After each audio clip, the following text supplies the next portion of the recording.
Hey everyone, check out this totally rad, rather heavy and off the chain and far out review.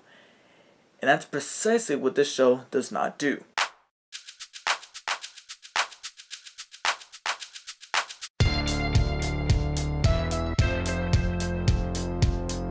Hello everyone, Davey here, and I'm doing another series review. It's for a show that ended its first season run a few weeks ago, and I know I'm a little late on it, but I'm kind of going through a bit of a review drought, so I'm kind of prolonging these things as time goes by. And so right now I'm practically putting out like a video a week until I start to pick up the pace a little bit, especially when we got new shows coming to television next month. Some are returning, some are premiering, and I'll be checking them out and I'll be reviewing them. But for now, I'm going to focus on this show that ran on the AMC network, which is known for Breaking Bad and Walking Dead, over the summer, along with Turn. It started probably a couple weeks after Turn started, and I'm definitely excited to really talk about this show because I barely found out about it literally just weeks before it premiered. And as those weeks went by, I did a little bit of information digging, and I found out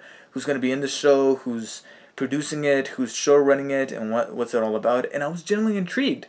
And the show is called Halt and Catch Fire. And the reason for why I was talking that way at the beginning of the review is because this show takes place in the 1980s during the revolutionary era of the computer and what computers were capable of doing at that time, while the developers behind these computers were trying to push their products to the limit to see what they can do and what is the next innovative thing that they come up with. And the focal point of this show is this man named Joe McMillan, who shows up at this company called Cardiff Electric saying, hey, I want to bring new ideas to the table, hire me as your product manager, and we can do this. While at the same time injecting an idea into one of the company's employees named Gordon Clark to reverse engineer an IBM computer so that they can create something of their own without really calling it a copy. But you know, that's where the intrigue of the show really lies on. And along the way, they recruit this young rebellious hacker named Cameron Howe, and the three of them try to create this new product and trying to revolutionize the industry, while at the same time doing it in a way that no one's ever done it before, whether that's illegal or not. And see, the premise sounds intriguing. It sounds like a really good story for a show. And that's because this is a really good show. I gotta be honest, I definitely recommend this show because it's actually really damn good. This is one of those rare cases where a show manages to deliver something good in every episode during its season. The season's about 10 episodes, and sure, you know, we have a bit of a bump in the road ever so often, and I think I can only count one episode that I looked at the episode and said, this did feel a little filler-ish, and there were some things in the episode that I wasn't really okay with, and therefore the episode just fell to an okay quality. But it never dipped below that because there's so many episodes that are so damn good, filled with great drama, great character development, and a really well-developed narrative and style to the whole thing. And as I mentioned in my opening of this review, it takes place in the 80s, but it never bashes you over the head saying, hey, check out this 80s reference. I mean, sure, you see like Return of the Jedi in the background, and then you got the soundtrack for this show, which is very 80s style, but they never use artists that are so obviously from the 80s, like Michael Jackson or U2 or can't really think of other bands right now that are very stereotypical even for the 80s. They use more obscure soundtracks that sound very 80-ish, like using the synthesizer and whatnot, but nothing that beats you over the head that makes you go, hey, look how obvious it is that they're in the 80s. The only consistent thing that reminds you in every episode is how primitive the technology is. Many times they poke fun at what we're obviously gonna have in the future. There's actually an episode where one of our main characters, Gordon Clark, makes fun of touchscreens and how that's never going to go anywhere. And I'm recording this video on a camera that uses a touchscreen. And what I thought that put this show ahead of shows like Turn, that was also running through the summer on AMC, and I'm going to go as far as to say, like, Agents of S.H.I.E.L.D., in terms of quality, is that they know where to take the show. They have a direction. Throughout the entire first season, their focus is on that goal to say, hey, this is what our characters want to do, and this is what they're going to have to go through, and that's where we're going to put them in. And speaking of characters, our three main protagonists, they are amazing. And they're very well developed, and they're very, very layered. Joe McMillan, who's the main center character here out of the trio, played by Lee Pace, who's a bit of a genre actor right now. He's on The Hobbit, he was in Guardians of the Galaxy, he was Ronan.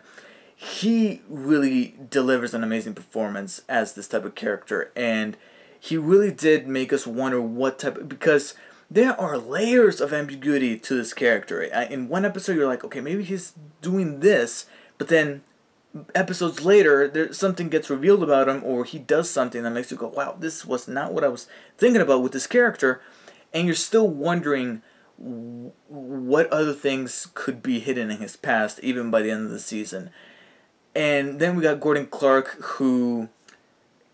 here it comes. Here it comes. The big comparison to Walter White. He's that type of character, where at the beginning, he's very afraid to really venture out of his comfort zone so that he can become something greater, even though he has the very strong desire to want to be something greater. And through the season, we see the obstacles that are presented in his way and the opportunities that he takes in order to become something greater, while at the same time fumbling, knowing that he may have bitten off more than he can chew, and really developed into a rather, I don't want to say completely 180 of a character, because there's still bits of the old Gordon in there, but he really does take an arc. In fact, out of our three characters, I thought that his arc was the strongest, because by the end, we're still feeling a little ambiguous towards Joe, whereas Gordon really did transform in a way. And Scoot McNairy, who plays the character, he is also great, and everybody is on their A game in the cast for this show. Moving on to the next protagonist, you got Mackenzie Davis, I believe her name was Mackenzie Davis, who plays Cameron Halt. She's also really cool. She is also well developed, and you also see why it is that she is very why is it that she's very rebellious, and why it is that she wants to be her own person, while at the same time trying to find an outlet so that she can pour her passion about computers, because her first and foremost love is for computers, but she doesn't want to be tied down by the man in terms of companies and job positions and all these things that really tie her down. And you really do see her flourish as a character in this season. Out of the three, I will admit that she had moments where she felt, I don't want to say weak to me, but there were moments where I'm like, okay, you may be a little too rebellious here, to where you start acting like a bit of a jerk.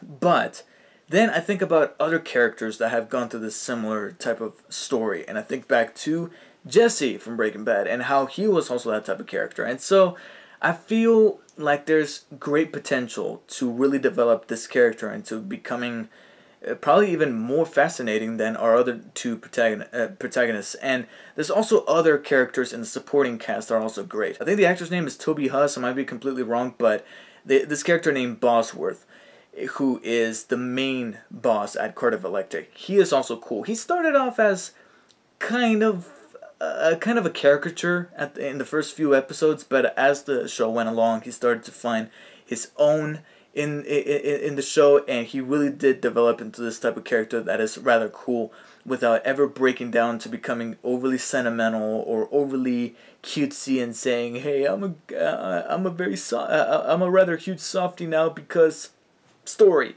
No, he really does retain his characteristics, while at the same time going through, again, an arc. And you also got Gordon's wife, Donna, played by Carrie Bichet, I think that was her name, or I think it's Carrie. And she is also cool, and her character is also very fascinating, especially when you find out how smart she is and what she is capable of, and what she might be doing in the next season, should there ever be one, especially when she ends where she ends up in at the end of the season. And I'm not going to give too much away, because I really do want to keep this spoiler free. However, out of all the characters, I will say that she has the biggest flaw that actually put somewhat of a damper in the season. This is actually one of my top complaints, if not maybe my top complaint about the season 1 for Halt, Catch Fire. And fortunately, there's not an awful lot, but this one definitely ranks in at number 1 as being the only thing that keeps this show from being almost quite amazing. And that is that her character does something that not only is very telegraphed, it, like, you can easily tell, you can see the sign saying, this is where we're going to end up. And sure enough, we end up there. And it's something that I also hated about another character in another AMC series. And hopefully, you know what, I'm not even going to go into any further details than that, because if I do, then you'll be able to put 2 and 2 together and be like, okay, that's what you were talking about, and that's probably what this character does in this show. But let's just say that I hated that that character did that in that show, and it's very disappointing to see the writers take that cliche direction with this character in this show. Fortunately, it ends in a rather surprising way with a number of twists that I practically didn't see coming. I was like, wow, this is cool. This is something that other show didn't do. And it definitely redeemed itself within that particular subplot. But in almost every episode, there's some kind of drama that doesn't feel forced. It feels like things that would genuinely happen when these type of characters decide to embark on this obstacle course of trying to rebuild a computer from scratch while at the same time reverse engineering it.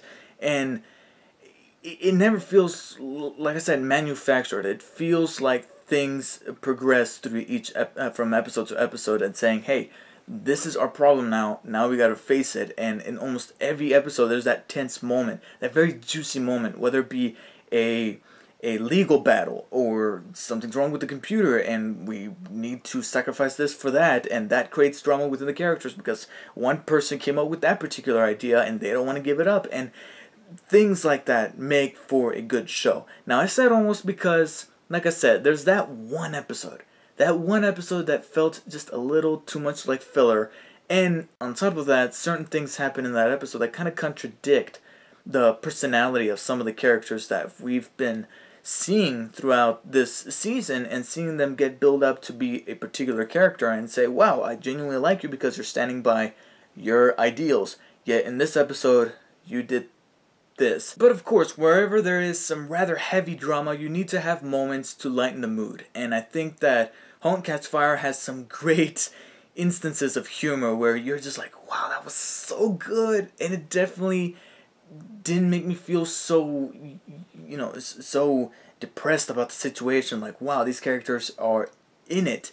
And yet, this one line that the character said makes, it brings that feel-good feel to the show, and it never feels like an artificial joke where they're like, "Ah, look, this is the punchline." It feels natural, and much like any show, even if the episode is good and it had some good moments and good drama, as a whole, it's not going to be as good as maybe the previous episode or the episode before that.